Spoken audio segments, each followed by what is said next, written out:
Delhi Chief Minister Arvind Kejriwal's arrest in the liquor scam saw nearly the entire opposition India alliance sharing a stage in Delhi.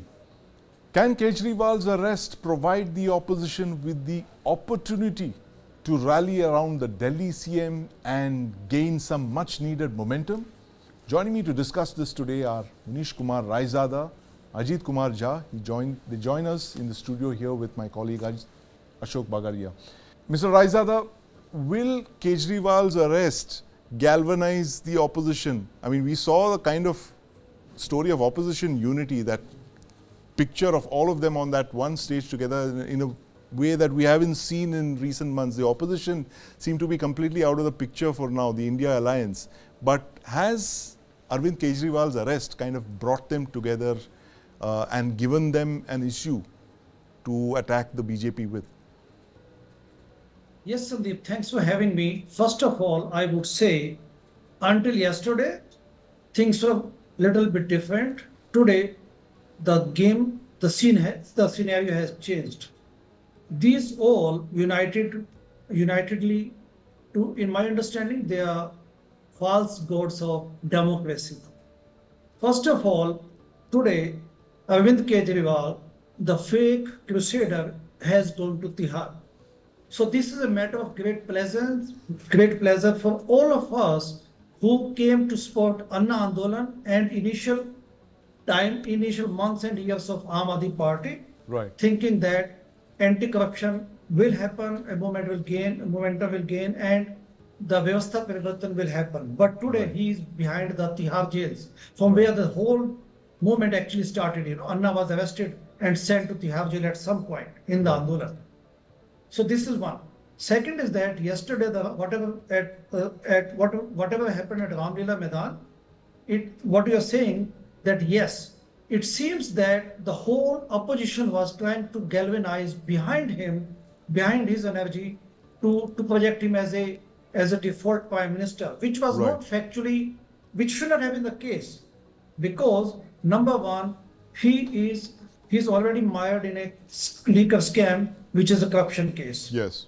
Number two, he was even at that point he was under the custody of election ED, so they should not have come behind him. But I think I would put a larger blame on Congress for all this. Right. Delhi Congress Party never wanted this, because Mr. Ajay Makan and Delhi unit did not come and participate. Right. Secondly, what could have been no less than unfortunate is that this guy who is shown behind the bars is being projected at Ramlila Maidan as the kind of default leader, right, which is simply unfortunate. I would say that the larger responsibility lies with Congress, because if you see all over the nation, Congress has meekly given way. Yes. Their behavior is very sheepish, given that this is a large legacy. Congress has long history, and they have a large legacy behind them. But in Uttar Pradesh, they have given up so many seats, Lok Sabha seats, to the opposition, to their alliance partners. Even in Delhi, they have given 4 seats to Aam Aadmi Party in the Lok Sabha elections, knowing very well that when Vidhan Sabha elections come, which will happen in 2025 Feb, right, I can bet upon this that Aam Aadmi Party will not go in any alliance with them, because they have 62 MLAs sitting with them. yes. So this is simply unfortunate, and they're projecting someone who should actually be, criticized and basically admonished for all this. Interesting points there, Munish. The fact that the Congress is gradually giving way to the Aam Aadmi Party. And Ajit, since you've been tracking the Aam Aadmi Party's rise for the last decade or so, do you see the AAP becoming the nucleus of an opposition around which the other parties can come together, based only on what we saw in the last couple of days? Or you think that this is going to fizzle out, say, the minute Arvind Kejriwal comes out of prison? Well, at this moment, Sandeep, it's certainly Arvind Kejriwal, who was a culprit in the so-called liquor scam, yes, has suddenly ended up becoming the hero, right? He's the icon. Yes. There's a lot of sympathy wave in favor of him, certainly from the entire India bloc members. Yes. You saw that at display yesterday. Yes. But much more than that, I think Arvind Kejriwal is, in terms of sheer, he is probably the best candidate as the default prime minister from Right. the India alliance side, given the Right. fact that he has political experience as a Yes. chief minister. He's won, consecutive elections in Delhi with Right. overwhelming majority. He's a startup party. It Yes. started in 2012. They are already in power in Punjab. They have Right. got 16% votes in Gujarat. Yes. So the bounce of Arvind Kejriwal, the fact that he's not a dynast like Rahul Gandhi, he Right. comes like Mr. Modi, he comes from the bottom. He's an IIT graduate. He's an ex civil servant. So I think in many ways he attracts the middle class and he attracts the anti-BJP votes.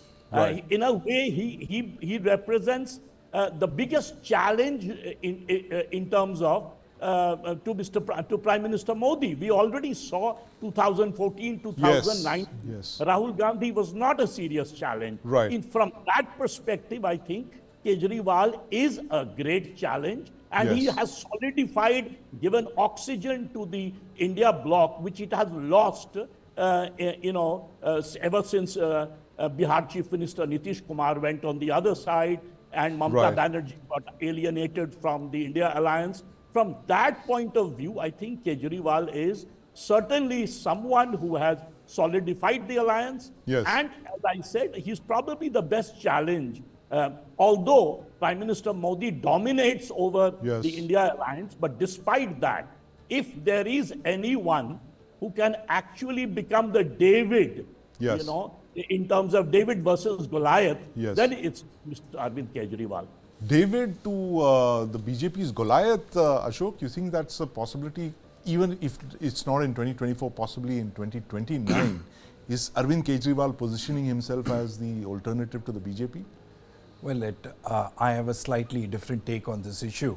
I don't see Arvind Kejriwal taking the center stage as far as the INDIA alliance is concerned. Right. Now, what really happened in Delhi yesterday was that all the opposition parties who are supposedly the members of this alliance came Right. together to support Arvind Kejriwal, primarily for the simple reason Yes. that he, like other politicians, has been targeted by the Enforcement Directorate, and all the political parties in the country are seeing, or rather facing, persecution, if I can put it, at the hands of the Enforcement Directorate. Right. So what has really happened is that everybody who was on the stage yesterday at the Ram Leela Maidan Had a reason to be there. had a reason to be there, and in Right. fact some or the other member of their political party Yes. was facing charges by the Enforcement Directorate.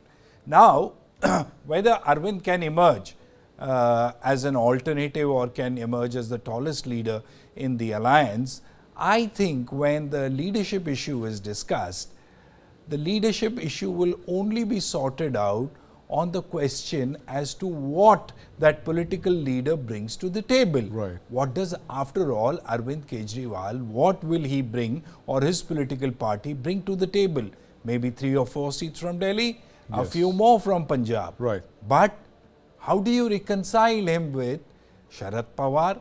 How do you reconcile him with the Congress party? Right. How do you reconcile him with the Trinamool Congress or the other political parties? So, in a sense, what I see, the way I see it, is that he's just provided a rallying point Right. to all the opposition parties to come together and hit out at the Yes. common enemy, which is the Bhartiya Janata Party. Right. So it's not going to be a redux of 2014 when Mr. Kejriwal believed that he was the alternative to Prime Minister Modi, then the Gujarat Chief Minister.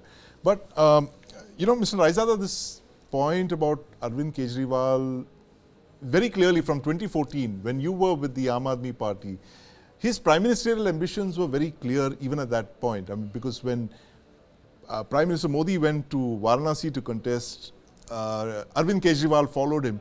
Do you see him as still nursing prime ministerial ambitions, despite the fact that the AAP does not have the critical mass to create that, nucleus around which the opposition can be built.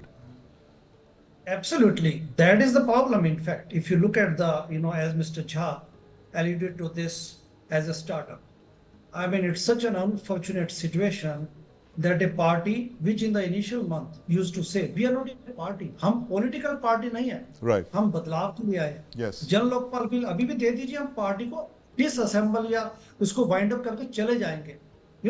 Those kind of zeal with revolutionary zeal, they kept saying this, but at the same time, contradiction enough, yes, he was harboring those ambitions, and unfortunately, the way he has thrust upon Sunita Kejriwal as Rabri 2.0 Right. is very unfortunate. In fact, Aam Aadmi Party, when you were asking this question, whether he would come, Arvind Kejriwal would come as a formidable candidate in 2029 as a PM candidate, I tend to disagree with this, because in my opinion, the moral project of Aam Aadmi Party is already dead, and he has gone to Tihar jail today.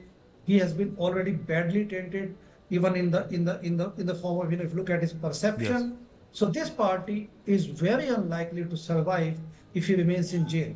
Right. Because number one, there's a leadership crisis. He Yes. deliberately never groomed any leadership in the party. Right.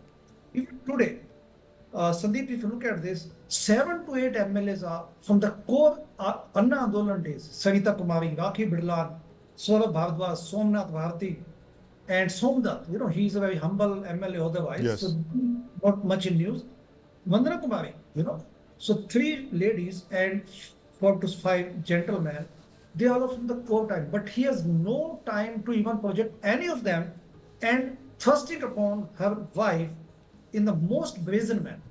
Right. So, Ajit, given all this, yeah. yes, Ajit, this point that Mr. Raizada made, you think that it is over the last couple of years, it's become a one-person party. Do you think that's going to act against Arvind Kejriwal, or it's actually going to work in his favor? The fact that he is now the Aam Aadmi Party and the Aam Aadmi Party is Kejriwal. Sandeep, number one, all political parties today are one-man party, right? Yes. I mean, take Or BJP, one-woman which is party the largest party. It's more Yes. Prime Minister Modi than the BJP, right? Yes. The same thing with Congress. I mean, after all, Rahul Gandhi. Why Rahul Gandhi? Why not anyone else? But against Right. the same problem. Now, that's a problem throughout. All the regional parties are led by one person, right? Yes. So let's cut that point. Let's look at the more serious objection. AAP doesn't have the numbers, therefore he cannot Yes. become the prime minister, right? Now, Right. look at India's past. When we had coalition government, we had Prime Minister Gujral. I mean, after all, Gujral didn't even have a party. He Right. was just one-man party. Same thing with Prime Minister Gowda, right? Right. So we've had that. What happens when you have a coalition? Yes. You don't have a very strong prime minister. You have the least common denominator Right. on whom everyone agrees. Right. Now remember, Kejriwal is very close to Mamata Banerjee. Kejriwal Yes. is very close to Stalin. Kejriwal now recently has become very close to Congress. So, and Kejriwal has the capability. Look at his defense in the High Court, for example. He did it himself like a lawyer, right? Right. He's been an experienced chief minister. Of Yes. course, and he's ambitious. He Right. wants to be the prime minister. Rahul Gandhi always says, I don't want to be the prime minister. Right. So here Right. you have a person who's very educated, a Raman Magsaysay award winner. Yes. He had look at the fact that the US, Germany, and UN raised issues of you Yes. can't be unfair to Arvind Kejriwal. Why? Because he has a global personality, although Right. he is the chief minister of only half a state. Right. So he's a brand by himself. Yes. AAP without Arvind Kejriwal is the same as, these days, let's say, Samajwadi Party without its leader, right? Right. So it's the same thing all across the country. In Right. that, Kejriwal is a fighter. He has Right. both the image of a governance guru Yes. as well as a street Right. fighter. Therefore, he can end up bringing all the India opposition groups together, and Right. it's a fight between the BJP and the India Alliance. That way, he is it appears that he Yes. deserves to be the default PM. Whether he'll end up becoming or not, only events will show. Right. And it also depends on how the BJP deals with him. Right? Absolutely. Mr. Raizada, you believe Mr. Kejriwal can outlast what the ED is throwing at him? The corruption, I mean, of course, the conundrum that it came out of a corruption movement and anti-corruption movement, sorry. And that party itself is now facing serious charges of corruption. Can Kejriwal survive this? In my opinion, if you look at leaker scam, there is enough credible evidence that goes against him. Like Ms. K. Kavita was denied bail as like about 10 days back, even by the Supreme Court. Right. So that is a significant observation. The whole leaker scam has significant issues, even financial crime issues, which in my opinion, he won't be able to survive. Second is that what Mr. Jha, clearly, the way he's putting accolades on him, let me put it on records, because I've been involved with the Andolan right from beginning and Aam Aadmi Party also. And I stood against them on just purely ideological basis on the grounds. Mr. Kejriwal is a Machiavellian, he's a deep state guy, and he is only he is responsible for killing a Vyavastha. Munish, and also very insecure. And also he's absolutely insecure guy. Right. Absolutely insecure guy. So given all this, he has murdered an Andolan, and for next 20 years, people won't believe. When we are going to ground while campaigning for Bhartiya Liberal Party, and when we talk about all these idealism and good things about politics, people typically tell us on the face, oh, this was told about a few years back by that guy. Right, People absolutely. Thanks very much, Mr. Raizada. Machiavelli there, but as Ajit Kumar Jha said, that you need a Machiavelli to fight Prime Minister Modi. Thank you very much for joining us this evening, gentlemen, and my colleague Ashok Bagadia. Of course, rallying around Kejriwal is what the opposition is doing for now, but in the long run, it's a long Lok Sabha election, brutal campaign trail. Only time will tell if the opposition manages to hold fast on the issue of the Enforcement Directorate and the government pursuing Arvind Kejriwal on corruption issues. Thanks for watching. Streaming on News9 Plus. News is now content. Subscribe and get free vouchers.